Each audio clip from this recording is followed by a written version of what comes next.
You hate ads? I hate ads. You know what I like? Patreon.com/Inkdependence keeps this blog ad-free.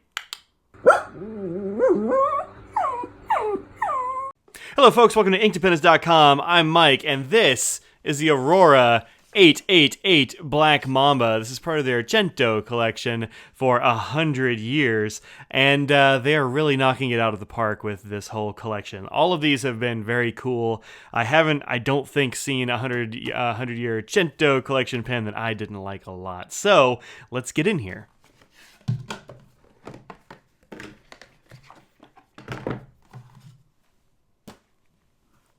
All right, when you finally peel off all the extra boxes, there is this very nice Leatherette box here. Inside there, the Black Mamba. Now, the Black Mamba is a version of the Aurora 88. I have another one here to show off some parts and stuff like that. So, let's get this out of the box. So this is the Aurora 888 Black Mamba. There are 888 of these. I'm not actually sure which came first, the number or the number of pens they made, but either way, it works out very nicely. As you can see, this is a fully blacked out, black on black pen, much like the Talentum Full Black, but blacker. Whereas this has some sort of gunmetal accents and that sort of thing. This one does not. So, you can also see this has a nice guilloche pattern. My other 88 is a smooth matte pattern, or matte finish. This is a really nice feeling pen. In fact, that's probably the first thing people say when I hand them this pen is like, oh man, that feels really cool. Everybody likes to touch a guilloche pen. There are plenty of pens that have patterns and such on them. Some of them are pleasant to hold. Others are not so much. They can feel sharp.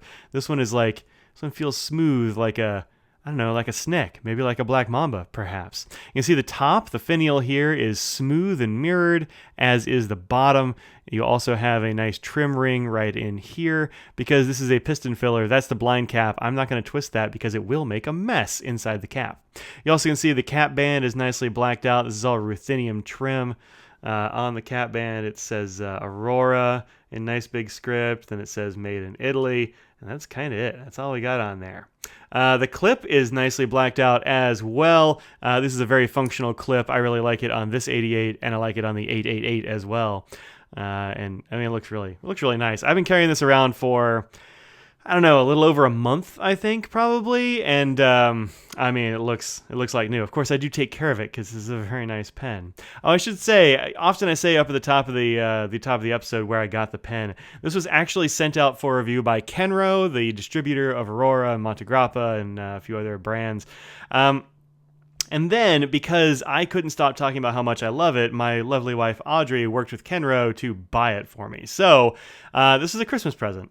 So, it was sent out for review for free, and then my lovely wife Audrey bought it. So, this is mine. I'm keeping it. Now, I love this pen. It's great. There's your like short version. But let's see what makes it so great. Firstly, the feel and the craftsmanship of the outside is very nice. Let's get onto the inside here. You have a very nice ink window here. You can see in here, this is like the end of the section. That's a little bit of ink that's sloshing around in there. We'll see that in a sec. You also have this very nice glossy, smooth section. So you get a nice contrast, I think, between the guilloche body and this very glossy section. Also here, you can see this is the engraving for the limited edition number 368 out of 888. And also the nib, which I think is beautiful. I really like the nibs on Aurora pens. I've said it before, and I'm going to say it some more, probably. But the way they make these, where it sort of curves around the feed, I think is very attractive. They do make these nibs in-house, which is fairly rare. Not too many places making their own nibs these days. Has some rather nice engraving on there, but it's not overcomplicated. And it is so black that it's actually kind of hard to read that with the naked eye. You'll see underneath the feed on the tip here, it says this is a fine. That's the F right there at the front of the feed. This is an ebonite feed and an 18 karat nib. Please don't try to pull this nib and feed out of the collar. If you'd like to get inside this pen to clean it out or whatever, because it is a piston filler, well, that's actually really easy. Let me show you on my other pen, which is cleverly empty. So you take off the cap, and then what you'll want to do in order to take off the nib is you put this here in the little crook of your finger, put this thumb on the feed, and don't twist the nib. So don't twist nibs and feeds, kids. That's a bad idea. So just hold it steady and kind of firmly but gently, and then just twist the body of the pen a little bit, and away you go. This is the nib unit. You can switch these nib units out very easily, as I just showed, and they have a lot of different nib sizes available. Everything from extra fine to double broad to gotcha nibs and like italics, all kinds of things. So definitely worth getting a pen and grabbing some nibs if you want. They're not cheap, but they are very nice nibs. And then if you want to use the piston, you just use this blind cap here. You'll see the piston come down through that ink window here in just a sec. And there it is. That's the piston bit there. So don't play with this. If you're a fidgeter, don't play with that while it's got ink in it, because that's a bad idea. This is a very nice smooth piston. I really like the way this feels. One thing I will say about Auroras is that these things have really nice build quality. That's been my experience with them. Now I'm up to, 3 of the big ones. I have a few of the others. Let's compare it to the other black Aurora that I have in hand, and that's the Talentum All Black, or Full Black, I think they call it. You can see it has a gunmetal accent there. The Talentum is a cartridge converter pen, so it does not have the ink window, but otherwise these are the same in terms of like this length here before you get to the barrel proper, this flare that you get at the end of the section, which is very nice, and then the nibs. The nibs on these, man, even though they're both full black, they're both 18 karat gold with ruthenium trim. The Black Mambas is significantly blacker than the Talentum Full Black. So I got a little extra blue ink on my finger. And this is, I think that's pretty cool. Like, they've really upped their game when it comes to making a black nib. Okay, so what are we going to do next? Well, next, let's do a little writing sample and then look at these pens all next to each other, or this pen next to a bunch of other pens so you can see how big it is and that sort of jam. At the end of the video, I will have all the sizes, lengths, and diameters and that jam. So stick around to the end to see that stuff. All right, let me grab some paper. Be right back. Okay, so here we have a nice little Rhodia pad. This is graph paper. This is a pretty fine nib. I'm going to get pretty close up for this. This is the Aurora. Let's see if it writes. I've been waving it around for most of an hour now trying to get this video done. Okay, so Aurora, yeah, starts right up. One nice thing about these Auroras is I have not had a problem with the 888 starting ever.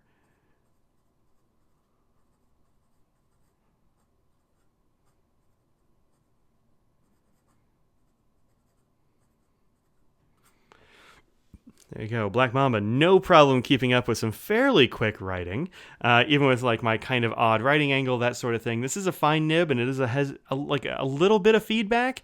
I actually find it kind of pleasant. I don't mind it on here at all. This is, of course, a fine 18 karat nib. And this ink, this is a long name for this ink, but this is Birmingham Pen Company.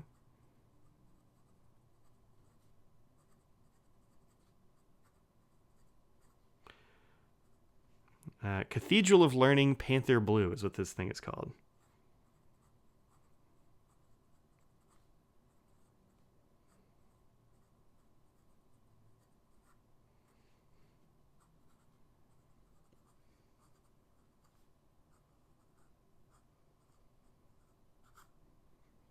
And this is an ink that I haven't actually gotten around to reviewing yet, but man, long story short, it's in like 4 or 5 pens for me right now because I love this blue, and I'm really liking it out of this super dark black pen. But as you can see, this fine nib has no problems keeping up. It's moderately wet, I would say. I'm not going to do a smear test because I don't really think that shows much. Like, it really depends on the ink and the paper and all that kind of jazz. But I'm going to say it's kind of moderately on the wet side. It's a really nice flow. I've been enjoying it. I've filled this pen a couple of times in the last like month or so. Okay, let's look at this next to a bunch of other pens so you can have an idea of the sort of size. Bottom here are a bunch of different pens of all kinds of price ranges and that sort of thing. This is the TWSBI Go. We have here the Platinum 3776 Century. This is the Compo version. This is the TWSBI Eco. Here you have a Sailor Pro Gear. This is the regular size Pro Gear, not the slim, the regular size one.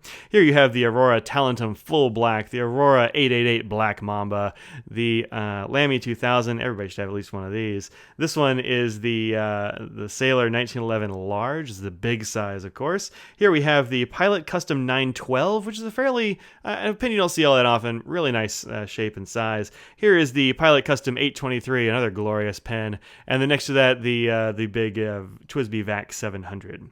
So while you can see that it's sort of in the middle of all these when it's capped, when you uncap it, the sizes do change. So let's take the caps off all of these and show them that way.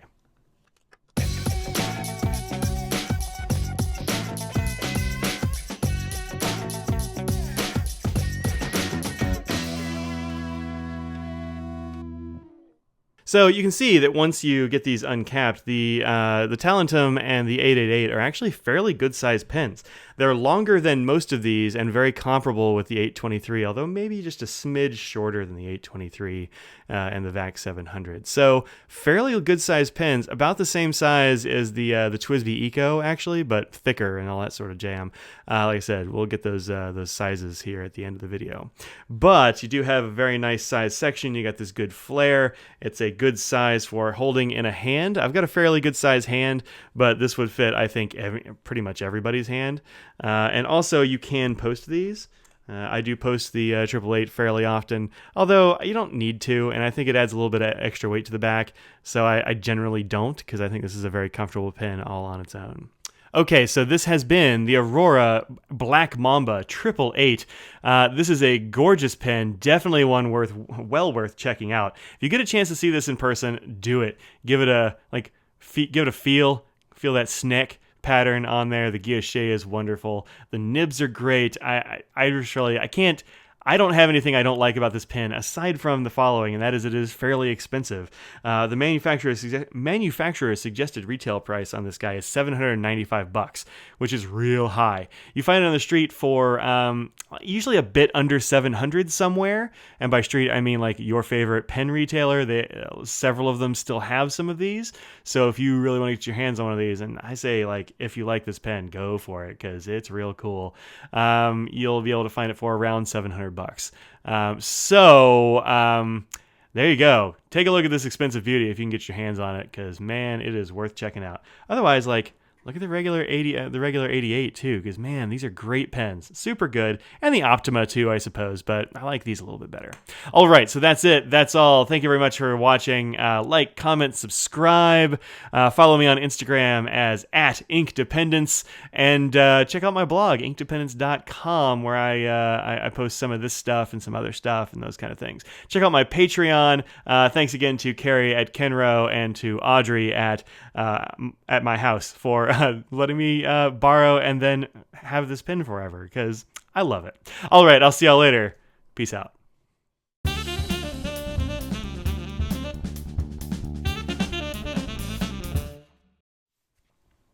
Hello, folks. Wish I had a drink. I do.